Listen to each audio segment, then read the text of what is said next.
సెట్‌లో మీరు బాగా ఇబ్బంది పడిన సందర్భం రోజు కేవలం చరణ్ గారికి ఆ దెబ్బ తగిలినప్పుడేనా? అంతే అండి. అంతే హ్మ్. అండి. చరణ్ సార్‌కి దెబ్బ తగిలినప్పుడు చాలా ఎమోషనల్ అయిపోయాను నేను. ఇంటికొచ్చిన తర్వాత అరే!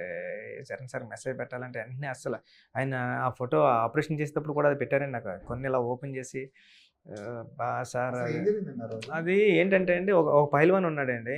పీలే అని. ఆయన మలయాళీ యాక్టర్ మాట అండి. ఈయనకి నేషనల్‌లో ఫైటింగ్ మాట అండి. ఈ ఇద్దరు ఇలా ఇలా బెండ్ అవుతారు. చరణ్ సార్ లెగాలే. ఈయన కొద్దిగా చరణ్ సార్ అన్నారు నాదే మిస్టేక్ రా అన్నారండి చరణ్ సార్.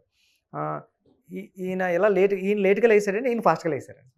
ఈళ్ళు లెగిసినప్పుడు టైమింగ్ మిస్ ఈ అయింది. హెడ్ ఎళ్లి ఇక్కడ కంటికి తగిలిందండి. అది హ్మ్. రికార్డ్ అయిపోయిందండి. హ్మ్. మీకు సినిమాలో సినిమాలో కనిపిస్తది. సినిమాలో పెట్టలేదు సార్ ఎందుకనండి. హ్మ్. కానీ అది రికార్డ్ అయిపోయింది. కన్ను వెంటనే బ్లడ్ అలా కారిపోయి మొత్తం వైట్ కర్చీఫ్ అంతా రెడ్ అయిపోయి బాబోయ్! భయమేసిందండి. చిరంజీవి సార్ ఏమంటారని భయమేసిందండి నాకు. కానీ ఏమనలేదండి. వెంటనే చరణ్ సార్ గుర్తుపట్టుకొని నెక్స్ట్ డే వచ్చేసారండి షూటింగ్‌కి. అక్కడ కూడా ఆయనకి చెయ్యి దెబ్బ తగిలిందండి. హ్మ్. కాలుకి చాలా మొండిగా బండగా ఉంటారండి చరణ్ సార్. అవును. ఆ!